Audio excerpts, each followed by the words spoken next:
తొర్రూరు పట్టణ కేంద్రంలోను సుమారు 100 సంవత్సరాల పైబడిన శ్రీ రంధ్రపురీశ్వర మరియు శ్రీ పార్వతీ సమేత సారంగేశ్వర స్వామి పేరుగల దేవాలయం ఎంతో మహిమగల దేవాలయంగా పేరొందింది. మహబూబాద్ జిల్లా తొర్రూరు పట్టణానికి ఒకప్పుడు రంధ్రపురి అనే పేరు ఉండేది.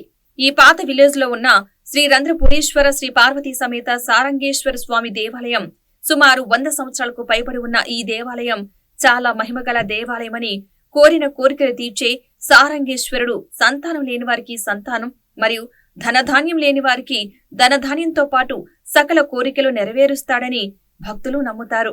భక్తులు ఎంతో నమ్మకంతో కొలుస్తున్నటువంటి ఈ దేవాలయంలో కొన్ని ప్రత్యేక పూజా కార్యక్రమాలు జరిపిస్తామని ఆలయ పూజారి రేణుకుంట్ల శివశర్మ తెలిపారు.